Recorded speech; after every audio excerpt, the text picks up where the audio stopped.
Subscribe करिए hi-fi study channel को, bell icon को प्रेस कीजिए लेटेस्ट वीडियो अपडेट सबसे पहले पाने के लिए।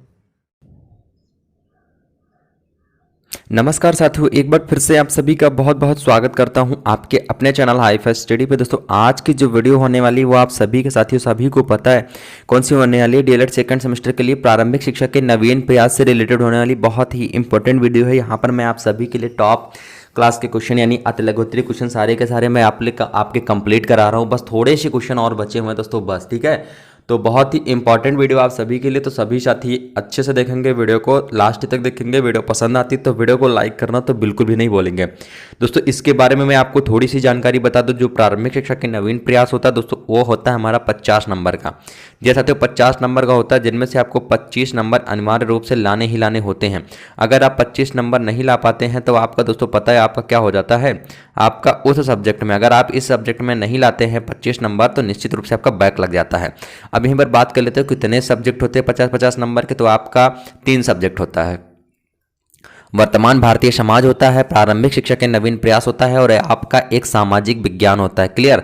तो ये जो सब्जेक्टें होती हैं तो साथियों 50-50 नंबर की होती हैं। जी हाँ साथियों, 50-50 नंबर की होती है। समथिंग 40 क्वेश्चन भी पूछे जाते हैं, जिनमें से 15 क्वेश्चन तो आपके बहुविकल्पी के बन जाते हैं, यानी 15 नंबर तो आपको बहुविकल्पी के बन जाते हैं। और अगर आप अच्छी तैयारी नहीं की तो 15 नंबर आप तैयार कर लीजिए, प्लस में 10 नंबर तो आप अति लघुत्तरी से तो पा ही जाओगे। तो मतलब बैक लाने का कोई चांस नहीं बनेगा। क्लियर। और जो हमारी जो बाकी की सब्जेक्ट होती है, इन सब्जेक्टों को छोड़ करके जो बाकी की सब्जेक्टें होती हैं साथियों, वो हमारी सिर्फ और सिर्फ कितनी होती है, 25 नंबर की होती है साथियों। कितने नंबर की, 25 नंबर की होती है, जिनमें से आपको साथियों 12 नंबर तो अनिवार्य रूप से लाने ही लाने होते हैं। 12 नंबर तो लाने ही लाने होते हैं। अब यहीं पर बात कर लेते हैं हम लोग अपने पहला क्वेश्चन की। और पहला क्वेश्चन दिया गया कि आरंभ में बेसिक शिक्षा परियोजना बीईपी के अंतर्गत किन जनपदों का चयन किया गया था। 2017 में पूछा भी गया है, वेरी वेरी मोस्ट इंपोर्टेंट है साथियों, क्योंकि प्रीवियस में पूछा भी गया है। तो हो जाएगा यह योजना प्रारंभ में 10 जनपदों में चलाई गई। इलाहाबाद, इटावा, बांदा, सीतापुर, सहारनपुर, पौड़ी, वाराणसी, गोरखपुर, नैनीताल व अलीगढ़, इनमें ये योजना जो थी दोस्तों चलाई गई थी। कौन सी योजना? बेसिक शिक्षा परियोजना। ठीक है, बेसिक शिक्षा परियोजना बीईपी। नेक्स्ट क्वेश्चन हो जाएगा, ये भी साथियों 2017 में पूछा भी गया है कि अभिनव बालिका शिक्षा परियोजना के उद्देश्य बताइए। तो हो जाएंगे, फर्स्ट उद्देश्य हो जाएगा यहाँ पर कि नामांकन में वृद्धि हो जाएगा। दूसरा हो जाएगा बालिकों को आर्थिक सबलता प्रदान करना, आर्थिक सबलता प्रदान करना। और नेक्स्ट हमारा जो प्रश्न हो जाएगा वो हो जाएगा कि राज्य शैक्षिक अनुसंधान एवं प्रशिक्षण परिषद के किन्हीं 2 कार्यों को बताइए। 2017 में पूछा भी गया है। तो हो जाएगा दोस्तों यहाँ पर कि राज्य शैक्षिक अनुसंधान एवं प्रशिक्षण परिषद SCERT के कार्य। ठीक है, यानी SCERT के कार्य कौन कौन से होते हैं। जो पहला हो जाएगा दोस्तों वो जाएगा कि प्रारंभिक स्तरीय शिक्षकों के लिए सेवा पूर्व एवं सेवारत प्रशिक्षण कार्यक्रमों का आयोजन हो जाएगा। दूसरा हो जाएगा हमारा प्राथमिक एवं उच्च प्राथमिक कक्षाओं के लिए पाठ्यक्रम, पाठ्यपुस्तकों और शिक्षक संदर्शिकाओं एवं अन्य उपयोगी साहित्य का विकास। तीसरा हो जाएगा शोध, सर्वेक्षण एवं नवाचार कार्यक्रमों का संचालन। अगला प्रश्न हो जाएगा दोस्तों, वो भी 2017 में पूछा भी गया है। क्वेश्चन हो जाएगा कि राष्ट्रीय शिक्षक शिक्षा परिषद NCTE की स्थापना कब हुई थी। तो NCTE की स्थापना जो हुई थी दोस्तों वो 17 अगस्त 1995 को राष्ट्रीय अध्यापक शिक्षा परिषद की स्थापना हुई।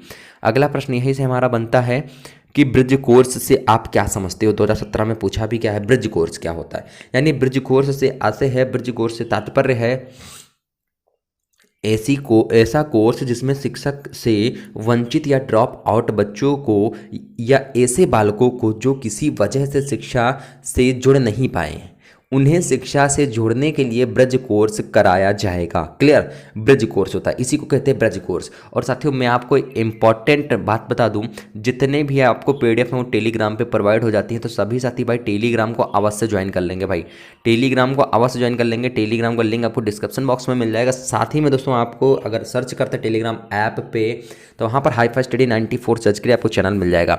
अगला प्रश्न यहाँ से हमारा बनता है कि स्कूल रेडीनेस कार्यक्रम की विशेषताएं बताइए। 2017 में पूछा भी गया है दोस्तों ये।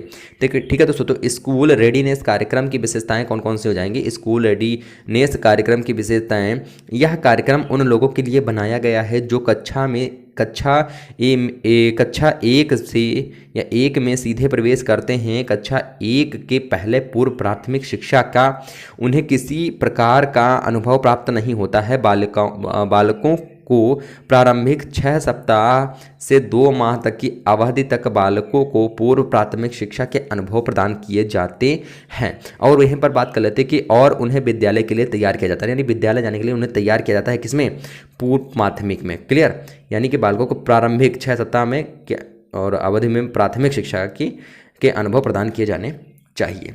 अगला हमारा हो जाएगा दोस्तों यहीं पर 2017 में पूछा भी गया है कि मैकाले के निस्यंदन सिद्धांत से आप क्या समझते हैं? 2017 में पूछा भी गया है। तो निस्यंदन का सिद्धांत हो जाए, यानी इस सिद्धांत के अनुसार शिक्षा की व्यवस्था केवल उच्च वर्ग के व्यक्तियों के लिए की जाए और जहां से वह स्वतः ही धीरे धीरे छन कर निम्न वर्ग तक पहुंच जाएगी। छनाई से तात्पर्य किसी द्रव का छन कर नीचे जाने से है। क्लियर? छनाई का अर्थ छन छन कर नीचे जाने से है। यानी शिक्षा के क्षेत्र में निस्यंदन या छनाई से तात्पर्य समाज के उच्च वर्ग की दी गई शिक्षा का कालांतर में निम्न वर्ग तक पहुंचने से है। अगला प्रश्न दोस्तों ये हो जाएगा, देख सकते हैं आप लोग, लगातार पूछे गए क्वेश्चन है 2017 में। ठीक है ना, लगातार पूछे गए क्वेश्चन हो जाएगा हमारा कि प्राथमिक शिक्षा के संबंध में उड डिस्पैच की प्रमुख संस्तुतियां क्या हैं? 2017 में पूछा भी गया है। तो प्रमुख संस्तुतियां क्या हो जाएंगी? यानी इस घोषणा पत्र द्वारा प्रथम बार यह अनुभव किया गया कि भारतीयों को शिक्षा का दायित्व सरकार पर है। दूसरा हो जाएगा यानी शिक्षा में छनाई के सिद्धांत को अस्वीकार कर दिया गया और जन शिक्षा के प्रसार पर बल दिया गया। तीसरा हो जाएगा साथियों यहाँ पर कि शिक्षा प्राप्ति के लिए निर्धन छात्रों को छात्रवृत्ति देने की सिफारिश की गई। जो निर्धन छात्र थे उनको छात्रवृत्ति देने की सिफारिश की गई। नेक्स्ट क्वेश्चन हमारा यहाँ से बनता है, वो भी 2017 में पूछा गया है, यानी जिला शिक्षा एवं प्रशिक्षण संस्थान की स्थापना किस शिक्षा आयोग की संस्तुति पर हुई? तो डाइट की स्थापना जो हुई थी वो राष्ट्रीय शिक्षा नीति 1986 के द्वारा निर्धारित रणनीति के अंतर्गत अक्टूबर 1987 में प्रत्येक जिला स्तर पर जिला शिक्षण एवं प्रशिक्षण संस्थानों की स्थापना का कार्य प्रारंभ हुआ। यानी कि जिले वाइज, यानी जिले में प्रत्येक जिले पर यानी एक जिले में एक। क्लियर ना? अब यहीं पर बात कर लेते हैं हम लोग अगले प्रश्न की। तो दिया गया है कि संविधान के अनुच्छेद 21 का ए के भाग के 3 के अंतर्गत मूल अधिकार में क्या निहित है? 2019 में पूछा गया क्वेश्चन है, पिछली बार पूछा गया क्वेश्चन है। यानी अनुच्छेद 21 का ए के भाग 3 के अंतर्गत मूल अधिकार में निम्न बात निहित है। पहला हो जाएगा, राज्य को 6 से 14 वर्ष तक के सभी बच्चों को निःशुल्क एवं अनिवार्य शिक्षा उपलब्ध करानी होगी। यानी 6 से 14 वर्ष तक के जितने भी बालक बालिकाएं हैं उनको अनिवार्य रूप से क्या कराना होगा? निःशुल्क एवं अनिवार्य शिक्षा उपलब्ध करानी होगी। अब यहीं पर बात कर लेते हैं अगले प्रश्न के। तो दिया गया है कि बाल शिक्षा दिया गया है, बाल शिक्षा नियम के अंतर्गत क्या निजी ट्यूशन की छूट प्राप्त है? तो ये क्वेश्चन बहुत बार पूछा भी गया, 2019 में पूछा गया है, तो नहीं हो जाएगा दोस्तों, यानी कि नहीं प्राप्त है।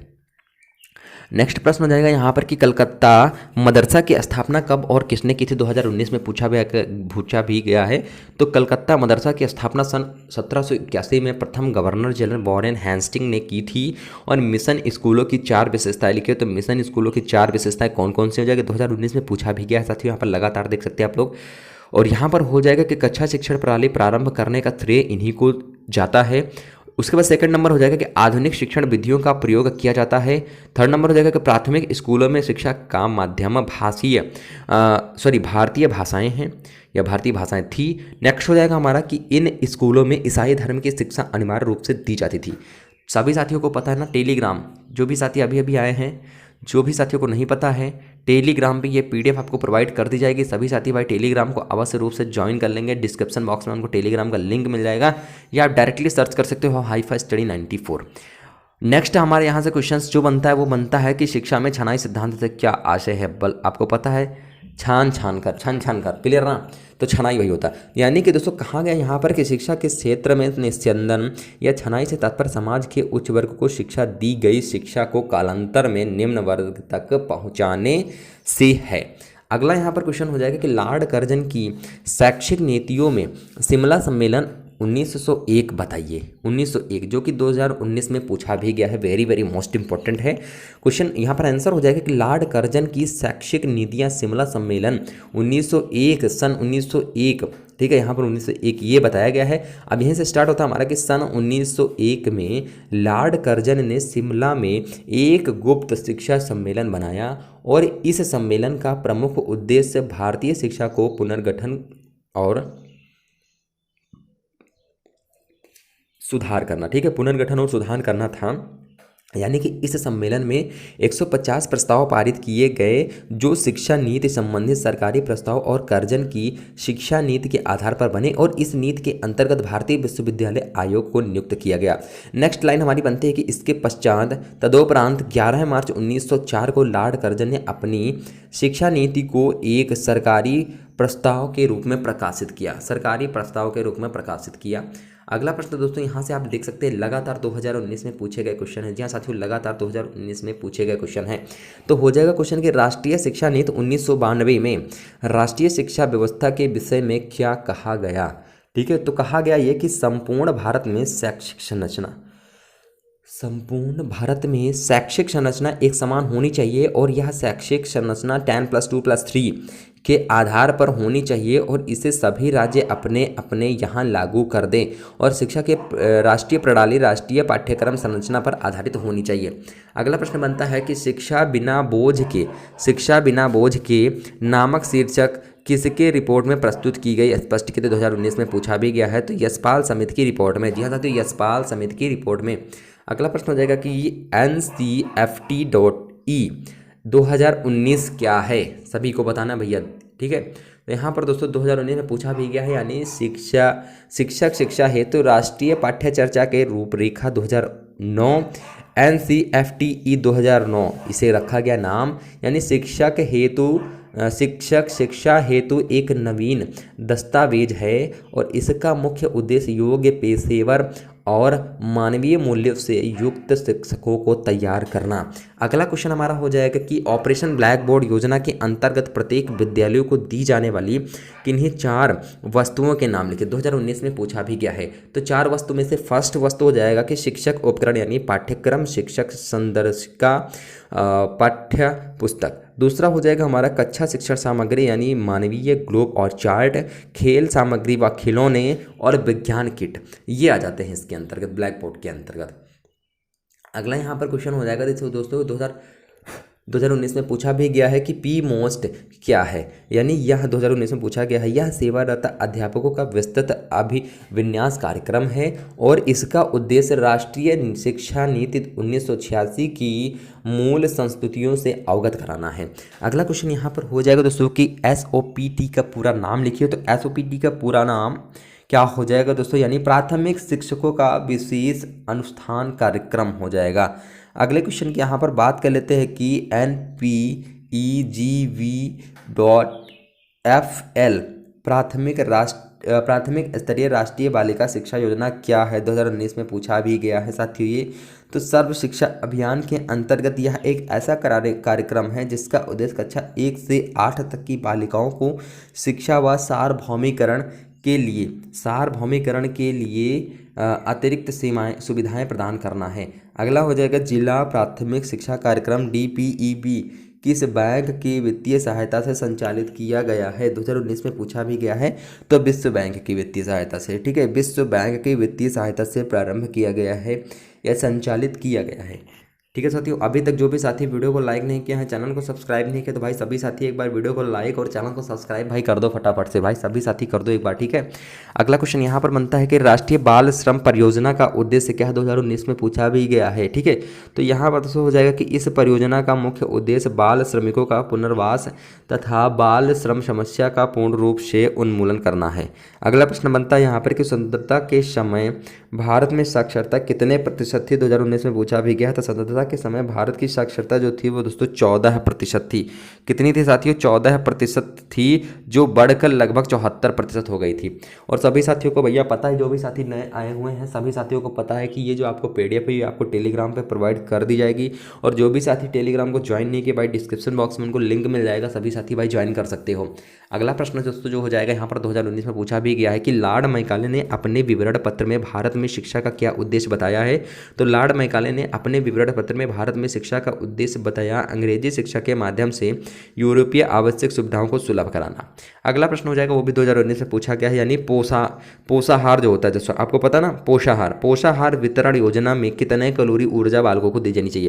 पोषाहार हर एक जो प्राथमिक विद्यालय होते हैं, जो सरकारी स्कूल होते हैं उनमें पोषाहार वितरित होता है, ठीक है। यानी कि मिड डे मील कार्यक्रम को एक केंद्रीय प्रवर्तित योजना के रूप में 15 अगस्त 1995 को पूरे देश में लागू किया गया था और इसमें 450 कैलोरी देने की व्यवस्था है। और इस योजना के तहत न्यूनतम 200 दिनों हेतु निम्न प्राथमिक स्तर के लिए प्रतिदिन न्यूनतम 300 कैलोरी ऊर्जा एवं 8 से 12 ग्राम प्रोटीन तथा उच्च प्राथमिक स्तर के लिए न्यूनतम 100 कैलोरी ऊर्जा एवं 20 ग्राम प्रोटीन देने का प्रावधान है।